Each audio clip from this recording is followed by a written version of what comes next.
नमस्कार, स्वदेश न्यूज़ की खास पेशकश बातें सितारों की में आप सभी का स्वागत है। मैं हूं भागीरथ साहू। आज बातें सितारों की में हम रूबरू होंगे अभिनेता अंशुल कुकरेले से। अंशुल कुकरेले रंगमंच के अभिनेता हैं, टीवी सीरियल के अभिनेता हैं, वेब सीरीज के अभिनेता हैं और साथ में राइटर भी हैं। अंशुल ने अपने अभिनय की शुरुआत रंगमंच से की। कई सालों तक इन्होंने रंगमंच किया। रंगमंच पे इन्होंने अभिनय के गुर सीखे। उसके बाद कई बहुत सारी फिल्मों में इन्होंने काम किया, जिसमें से प्रमुख तौर पर मोतीचूर, चकनाचूर में अंशुल ने अभिनय किया है। तो वहीं अगर बात करें लव शगुन फिल्म की, इसमें भी अंशुल ने अदाकारी की है। और तो फिल्म लास्ट शो में भी जल्द नजर आएंगे अंशुल कुकरेले। तो अगर बात करें वेब सीरीज की, बहुत ही विवादित वेब सीरीज आशाराम 3, जिसको लेकर हंगामा भी हुआ है, इस वेब सीरीज में अंशुल कुकरेले ने भी एक्टिंग की है। तो वहीं क्राइम शोज की बात करें, क्राइम शोज, क्राइम पेट्रोल, सावधान इंडिया में भी अंशुल ने एक्टिंग की है। तो आज हम इनसे मुलाकात करेंगे और जानेंगे कि इनका सफर कैसे शुरू हुआ, कैसे इन्होंने एक्टिंग की और कैसे इनका सफर लगातार आगे बढ़ते जा रहा है। और इस वक्त हमारे साथ मौजूद रहेंगे कुछ ही देर में अंशुल कुकरेले और उनसे हम बातचीत का सिलसिला शुरू करेंगे। तो आपको बता दें कि अंशुल कुकरेले ने रंगमंच से शुरुआत की। रंगमंच में इन्होंने कई सालों तक एक्टिंग की और अक्सर कहा जाता है कि रंगमंच एक एक्टिंग की नर्सरी है। यहाँ पर कलाकार आते हैं और अपने आप को एक्टिंग के परिपाटी जो होती है, जो एक कल्चर होता है, उसमें डालते हैं और सीखते हैं कि आखिर कैसे जब वो आगे बढ़ेंगे, वो टीवी इंडस्ट्री में जाएंगे, वो फिल्मों में जाएंगे, तो वहां पर जो एक्टिंग का जो एक हुनर होता है, जो हम वेब सीरीज में जब करते हैं, फिल्म में जब करते हैं, लेकिन वो उसकी शुरुआत होती है थिएटर से। बहुत सारे कलाकार हैं जो थिएटर नहीं करते हैं, सीधे डायरेक्ट फिल्में करते हैं, लेकिन थिएटर है, थिएटर एक अपने आप में पूरी तरह से एक एक्टिंग स्कूल है। यहाँ पर बहुत कुछ सीखने को मिलता है और अंशुल ने शुरुआत की थिएटर से, उसके बाद फिर लगातार एक के बाद एक कई फिल्में कर रहे हैं, वेब सीरीज कर रहे हैं और इस वक्त हमारे साथ सीधे जुड़ गया अंशुल कुकरेले। अंशुल जी, आपका बहुत बहुत स्वागत है स्वदेश न्यूज़ की खास पेशकश बातें सितारों की में। जी नमस्कार। अंशुल जी, आपने बहुत सारे काम किए, वेब सीरीज भी किया आपने, आपने दूरदर्शन से आपने शुरुआत की, लिखते भी हैं आप, कविता भी लिखते हैं आप, स्टोरी भी लिखते हैं। तो एक्टिंग की जो शुरुआत है, जिसको अक्सर हम खासकर आपकी इंडस्ट्री में एक्टिंग का कीड़ा कहते हैं, ये कीड़ा आप तक कब पहुंचा और इस कीड़े ने कैसे काटा आपको? जी, एक्टिंग तो मुझे बचपन से ही शौक था मॉडलिंग करने का, लेकिन जब मैं बीटेक कर रहा था उस टाइम पे मुझे इसका ज़्यादा मतलब इस चीज़ की तरफ ज़्यादा आकर्षित होने लगा। जी। फिर मैंने एक्चुअली मैं फिल्म जर्नलिज्म किया उसके बाद बीटेक के बाद। हाँ। तो उस टाइम पे मेरे जो गुरु हैं विवेक सावरिकर जी, विवेक सावरिकर मृदुल, उनसे मैंने इसके बारे में पूछा क्योंकि वो रंगमंच के क्षेत्र में सक्रिय थे। तो उन्होंने मुझे बताया कि आप नज़ीर कुरैशी जी के साथ जुड़िए, वो लगातार इस चीज़ में रंगमंच में काम कर रहे हैं, तो उनके साथ काम करिए। तो आपकी उम्र क्या होगी इस वक्त जब आपको लगा कि मुझे एक्टिंग की फिल्म में जाना है? क्या उम्र थी आपकी? तब मेरी उम्र लगभग होगी 21 साल। 21 साल, मतलब आप स्कूल कंप्लीट कर चुके थे, आप कॉलेज आप कॉलेज की पढ़ाई कर रहे थे आप। जी। अच्छा, आपने कहा उसके पहले आप मॉडलिंग में जाना चाहते थे आप, क्योंकि आपकी हाइट बहुत अच्छी है, शायद आपकी हाइट कितनी, 6 फीट से ऊपर है आप? 6 फीट 2 इंच है। 6 फीट 2 इंच है। तो फिर मॉडलिंग में ट्राई किया आपने कि सोचा कि चलो फिर मॉडलिंग के बाद भी जो मॉडल है वो एक्टिंग करते हैं, तो सीधे एक्टिंग में जाता हूँ? नहीं, ऐसा कुछ भी नहीं था। ये एक्चुअल में क्या, हमारा वक्त के साथ चीजें बदलती जाती हैं। पहले बचपन में कैरियर था कि मॉडलिंग करना है, फिर फिल्म एक्चुअल में फैमिलीज होती है कि फैमिली का कहना होता है कि एक बेटा घर में अगर डॉक्टर बने तो दूसरा इंजीनियर बने जी। तो मैं इंजीनियर बन गया अनफॉर्चुनेटली। तो वहां से चीजें टोटल बदल गई थी, मेरा ध्यान पूरा बीटेक की तरफ हो गया था। लेकिन फिर अचानक से जब एक स्पार्क मिला, एक चांस मिला, तो फिर सोचा क्यों ना वापस इस जो हमारा ख्वाहिश होती है, जो हमारी चाहत होती है, उसकी तरफ बढ़ा जाए। जी बिल्कुल।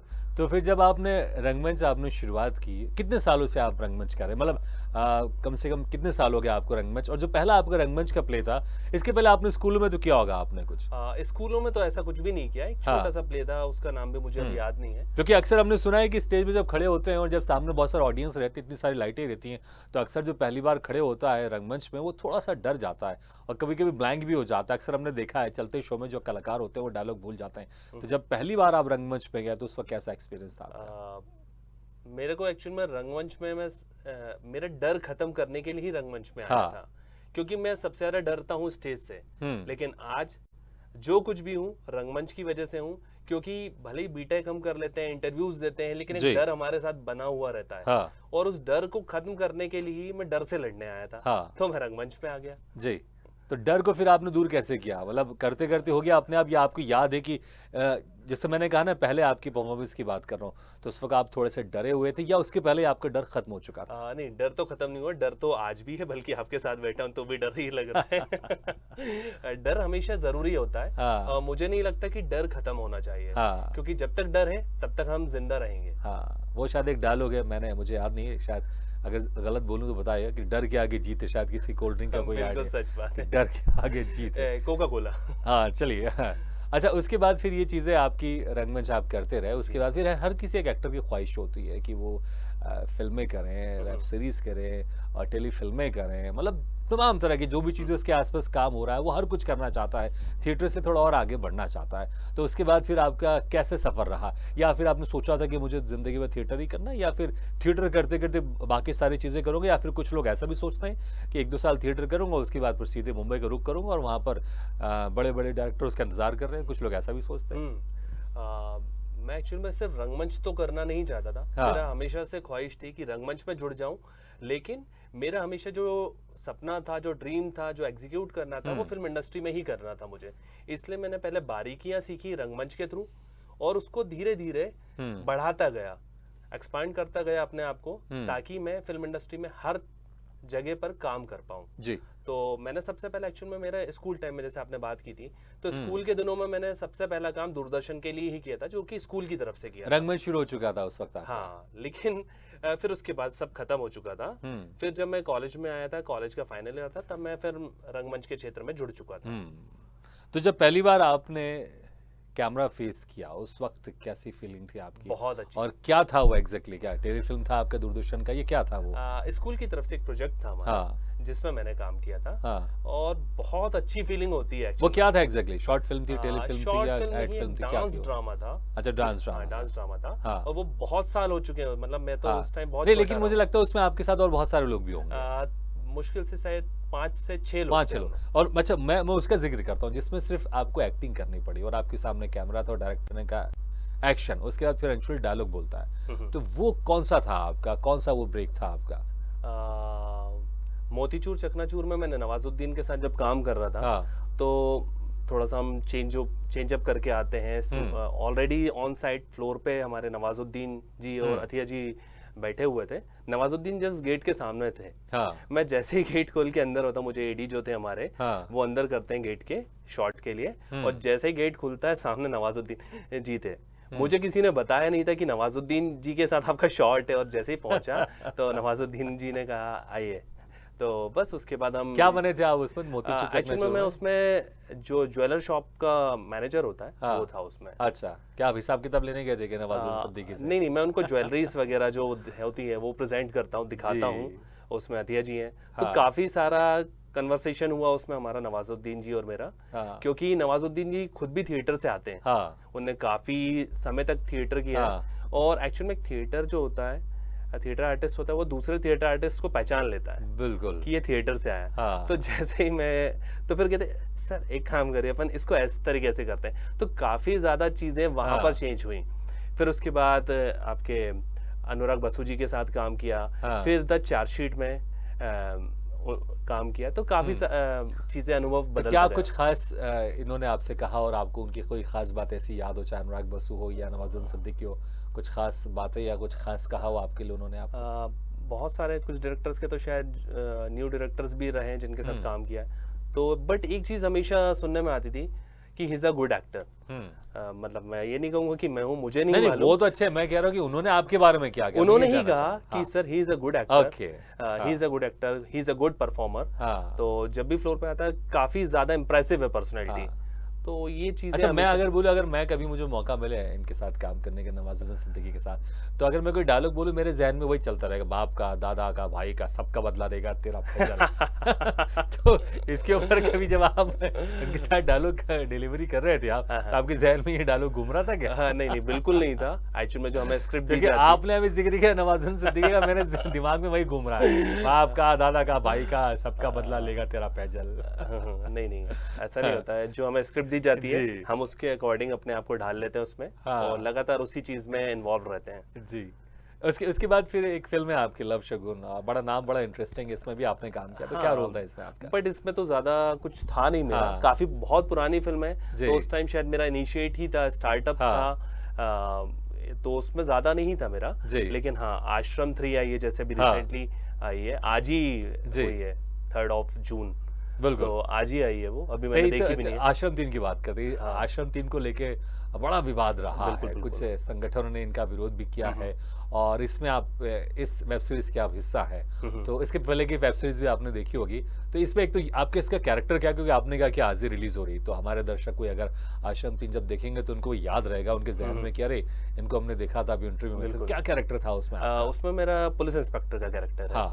तो एक्चुअल में जो अक्की और जो एक और जो कैरेक्टर फीमेल कैरेक्टर है, वो एक्चुअल में उनको जो सेकंड पार्ट है उसमें वो आश्रम से भाग जाते हैं, तो उनको सर्च किया जा रहा है। तो अकी किसकी? जो पत्रकार है, अच्छा, पत्रकार, जो पत्रकार है वो, तो उनको वो सर्च किया जा रहा है। तो मैं भी हूँ एक आपके टी स्टॉल पे पहुंचता हूँ, वहां पर भी उनको सर्च किया जा रहा है, बकायदा पूछताछ के लिए आता हूँ, तो ऐसा है।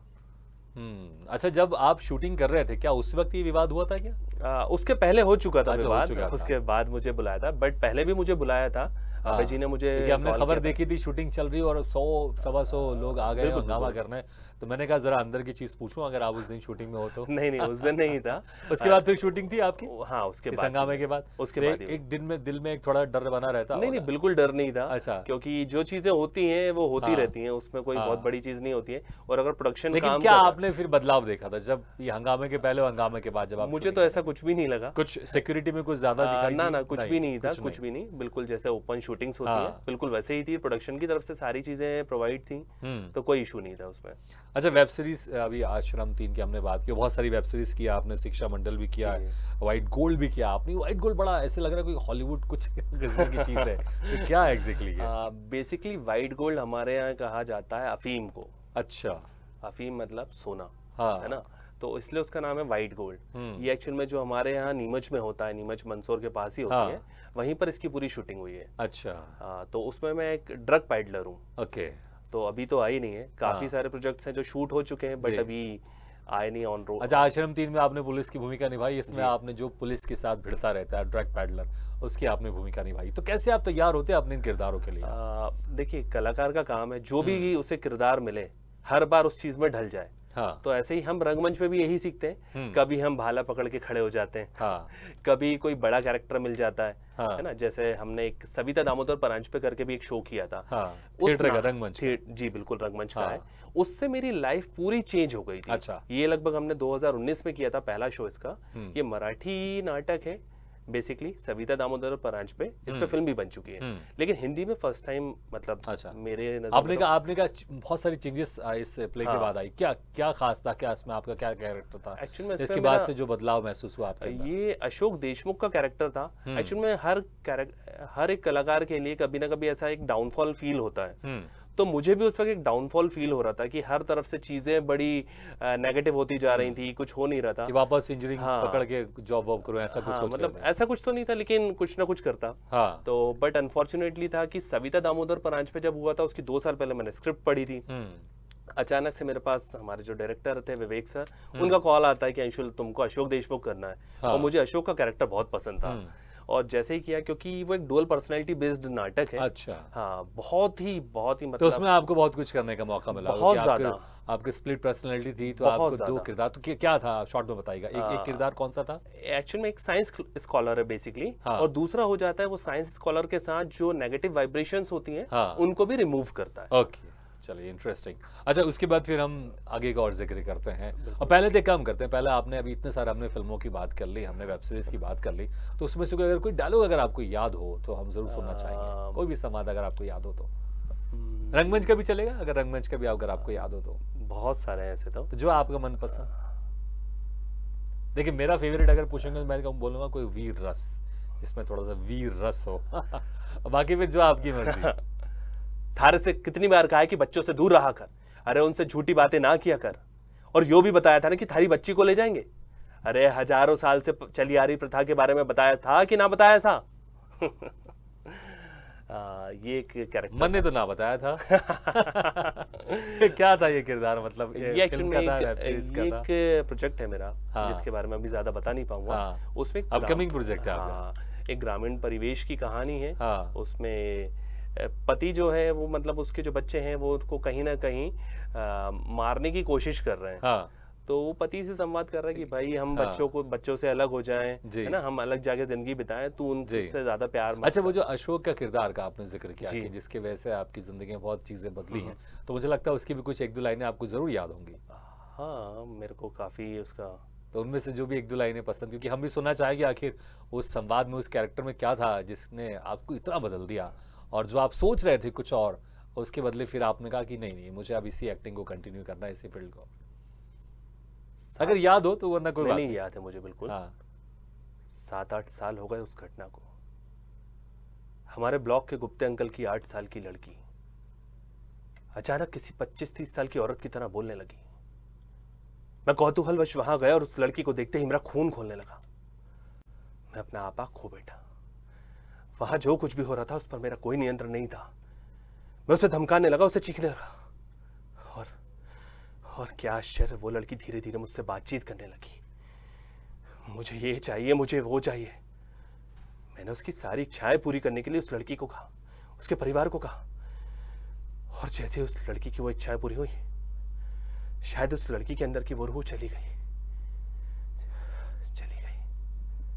बड़ा मुश्किल होता होगा। मैं मतलब आपको यहाँ बिठा के रखा हूँ और मूड कुछ नहीं है, सामने बड़ी बड़ी लाइटें हैं, कैमरा, और फिर उसमें मूड बना के बोलना बड़ा डिफरेंट होता होगा। बिल्कुल। क्योंकि जब रंगमंच में होते तो आपके साथ कोई एक्टर होता है, बिल्कुल। वैसे ही मूड होता है, वैसा ही म्यूजिक चल रहा होता है, वैसे ही कुछ पीछे सेट होते हैं, कॉस्ट्यूम वैसे होते हैं, लेकिन बड़ा मुश्किल होता है। लेकिन हाँ, लेकिन एक एक्टर को ये भी याद रहना चाहिए, और डेफिनेटली उनको याद रहता होगा कि डबिंग करते वक्त ऐसे ही होता है, क्योंकि आप उस किरदार में, आप ना आपके पास मेकअप होता है, ना आपके पास कॉस्ट्यूम होती है, ना आपके आसपास सेट होता है, लेकिन वैसे ही डब करके वैसे ही आपको मूड देना पड़ता है जो आपने शूट किया हो। बिल्कुल जी। अच्छा, इसके अलावा आप लिखते भी हैं, तो लिखने का शौक आपको कब से रहा? लिखने का शौक तो एक्चुअल में मुझे कॉलेज में था, उससे भी पहले से है रहा है। क्या लिखते थे आप? अपनी प्रेमिका को प्रेम कविताएं लिखता था। प्रेम कहानियां तो नहीं लिखता हूँ। नहीं, प्रेम पत्र की बात कर रहा था मैं। नहीं, वो भी नहीं लिखे कभी मैंने, बट लिखने का काफी शौक था। और 2017 में एक लिखा हुआ नाटक मेरा दूरदर्शन पे भी टेलीकास्ट हो चुका है। अच्छा। एक स्वच्छता कैंपेनिंग के लिए था। तो कैंपेनिंग में जब हुआ था तो लगभग 20 मिनट का शो होता था वो, और 45 शोज समथिंग भोपाल में हुए थे वो। देन आफ्टर वो स्क्रिप्ट मेरी दूरदर्शन में फाइनलाइज हुई और दिल्ली से टेलीकास्ट हुआ था फिर वो शो। ग्रेट। तो इसके अलावा क्या आप कुछ, हमें पता पोएट्रीज लगा लिखता आप हूँ, कविताएं भी लिखते हैं आप, कविताएं भी तो कुछ आपकी लिखी हुई कविताएं कुछ सुनना जरूर चाहेंगे हम। बिल्कुल। अच्छा, पहले किस तरह की मूड के लिखते हैं आप कविताएं, खासकर ये हम जानना चाहेंगे। शायरी भी लिख लेता हूँ, मतलब ऐसा कोई मूड नहीं है, जो चीज मुझे रियलिस्टिक लगती है मैं उस पर थोड़ा सा लिखना ज्यादा। ठीक है, तो हम, आप कविता की बात हुई तो पहले हम कविता से हम शुरुआत करते हैं। कुछ आपकी मनपसंद एक दो कविताएं। कलयुग की परछाई, ये मेरे टाइटल है कविता का। खुशियों की बेला में उन झूठ फरेब की आंखों से देख छमाछम नाच रही है अंधे युग के दीपक में। कहीं बनेंगी कहीं मिटेंगी रिश्तों की मजबूत दीवारें, चाहकर भी न ढकी रहेंगी अंधे युग की चादर में। बहुत बढ़िया, फर्स्ट क्लास। शायरी भी लिखते हैं आप? शायरी में, शायरी एक्चुअली जब भी शायरी का जिक्र होता है तो अक्सर ना मोहब्बत वाली शायरी लोग दिमाग में ज्यादा आती है, और आपने कहा मैंने प्रेम पत्र का जिक्र किया, आपने कहा नहीं लिखा। बिल्कुल बिल्कुल। मुझे लगता है शायरी तो जरूर आपने लिखी होगी। हाँ, लिखता हूँ। शायरी मतलब रोमांटिक साइड। बिल्कुल बिल्कुल, एक छोटी सी बिल्कुल, मुस्कुराहट के लिए। आप बहुत अच्छे मुस्कुराते हैं, तो एक मुस्कुराहट। मुस्कुराहट हर वक्त तेरे चेहरे से मुझे मेरे गमों से दूर जो करती है। तू आती है तो हवा भी बड़ी खूब होती है, ना देखूं नजरों से 100 बार, फिर भी तेरी एक मुस्कुराहट से जिंदगी रंगीन होती है। क्या बात, बहुत बढ़िया। किसको सोच के लिखा था आपने? ऐसा किसी को सोचा नहीं, एक्चुअली में जो चीज भी मेरे को फील होती है बस मैं लिख देता हूँ। अच्छा, आपने क्राइम शोज भी बहुत सारे किए हैं, और आजकल हमारी मदर की बात करें, उनको क्राइम शोज उनको बड़े पसंद है उनको, और बहुत सारे लोग ऐसे हैं कि क्राइम शोज देखते भी हैं। और मैंने भी कभी कभी ऐसी, मैं उस तरह से टीवी इतनी देख तो नहीं पाता मैं, लेकिन कभी अगर लगा लूँ क्राइम शोज और चीजें अगर 10 मिनट आप देख लें तो भी पूरा आपका एपिसोड देखना पड़ता है, क्योंकि सस्पेंस क्रिएट हो जाता है कि इसको किसने मारा, ये इसके पीछे भाग रहा है तो क्यों भाग रहा है, ये इसके पीछे घूम रही है तो क्यों घूम रही है। तो आपने क्राइम शोज भी आपने बहुत सारे किए, तो किस तरह किरदार किया आपने? क्योंकि अक्सर उसमें या फिर किसी का मर्डर हो रहा होता है या कोई उसका मर्डर कर रहा होता है। बिल्कुल। तो कितने बार आप मरे और कितने बार मर्डर किया आपने? मैं एक्चुअल में 2-3 बार ही मरा हूँ, ज्यादा तो नहीं। कई बार घायल हुआ हूँ, कई बार रियल में भी हमें चोट लग जाती है। अच्छा। हाँ, तो ज्यादा तो नहीं मरा हूँ। अदरवाइज जैसे मौका वारदात में भी पुलिस इंस्पेक्टर का रोल कर चुका हूँ मैं। लीड इंस्पेक्टर था उसमें। और बाकी एफजी कूल के लिए भी करा है मैंने काम। क्राइम स्टॉप आपका जो आता है, क्राइम स्टॉप आता है उस पर, उसके लिए अभी रिसेंटली क्राइम पेट्रोल किया था। क्राइम अलर्ट भी कर चुका हूँ। तो लगातार सावधान इंडिया में काफी सारे एपिसोड्स किए मैंने। तो लगातार तो उसमें से खास और सबसे आपका इंटरेस्टिंग पसंदीदा एपिसोड एक्चुअली में उसमें तो हर बार कुछ ना कुछ नया कैरेक्टर होता है, तो ऐसा कुछ हम पसंदीदा तो नहीं कह सकते, लेकिन हाँ, जो पुलिस इंस्पेक्टर का मौका वारदात का था वो थोड़ा सा मुझे कहीं ना कहीं अच्छा लगा आपको। तो पुलिस अभी आपकी मैंने देखा दाढ़ी और बहुत सारी फोटोज हम देख रहे हैं, उसमें भी आपकी बियर्ड है। तो पुलिस इंस्पेक्टर के समय आपकी दाढ़ी थी, आपने उसको शेव किया? नहीं, शेव किया था मैंने। और पसंद क्या है आपको अपना लुक, दाढ़ी में कि बिना दाढ़ी? बियर्ड ज्यादा पसंद करता हूँ, क्योंकि मेरे ऐसा कुछ वजह नहीं है। पहले मेरे हेयर्स भी काफी लॉन्ग थे। अच्छा। हाँ, तो उसको चेंज कर लिया। बट मेरे मम्मी को भी काफी पसंद है बियर्ड वगैरह मेरी, है ना, तो मैं हमेशा रखता हूँ, ऐसा कुछ नहीं है। अच्छा, मम्मी का नाम लेके किसी और की बात तो नहीं कर रहे हैं आप? नहीं, मेरी मम्मी है। चलिए, अच्छा, अक्सर हमने देखा है, देखिए कि आजकल तो पहले हम ये कहते थे कि एक्टिंग करना है तो मुंबई जाना चाहिए। बिल्कुल। और आप भोपाल में आपने रंगमंच किया, भोपाल के थ्रू ही आप सारा काम कर रहे हैं। तो कभी आपको मुंबई जाना हुआ, या कभी आपने सोचा कि मुझे मुंबई जाना है? या फिर आजकल तो हालांकि जैसे मैंने पहले भी जिक्र किया कि अब तो जो शूटिंग्स है मुंबई की बहुत सारी बाहर हो रही हैं। हम भोपाल की बात करें या रायपुर की बात करें, उत्तर प्रदेश की बात करें, हर जगह बहुत शूटिंग हो रही है। लेकिन कभी ऐसे मूड सोचा आपने कि मैं भी मुंबई जाऊँ, बोरिया बिस्तर लेके और वहां जम जाऊँ, उसके बाद फिर जो भी कुछ करूँ वहीं करूँ? अक्सर कुछ लोग ऐसा करते हैं। बिल्कुल नहीं, मैं मुंबई रहा हूँ। लगभग मैं 2 साल रहा हूँ। देन आफ्टर एक्चुअल में कोरोना से पहले का एक टाइम था कि मैं एक शूटिंग के लिए भोपाल में ही आया था। फ्रैंकलिन पिक्चर्स का था जी। तो सावधान इंडिया था। तो वो मैं कर रहा था। उसके जस्ट रिसेंट थोड़े ही दिन में मैं शूटिंग ही चल रही थी, उसके बाद हमारा सीधा लॉकडाउन हो गया था। तो उसके बाद से फिर मैं मुंबई। तो 2 साल आप मुंबई रहे, तो मुंबई का कैसा सफर रहा? क्या कुछ खास एक्सपीरियंस? ज्यादा घूम तो पाए नहीं, सिर्फ प्रोडक्शन हाउसेस। लेकिन 2 साल आपने कहा, 2 साल तो मुझे लगता है कि आपने तो मुंबई की खाक छान ली होगी सब जगह। बिल्कुल नहीं, इतना नहीं हो पाता है। जो मुंबई में भी होता है वो भी इतना घूम फिर नहीं पाता है, क्योंकि शूटिंग्स वगैरह रहती हैं। तो मेरा आना जाना कंटिन्यू लगा रहता था, क्योंकि उस वक्त मैं थोड़ा सा थिएटर में भी ज्यादा इन्वॉल्व था। तो लगातार दोनों चीजों को मैनेज करना पड़ता था।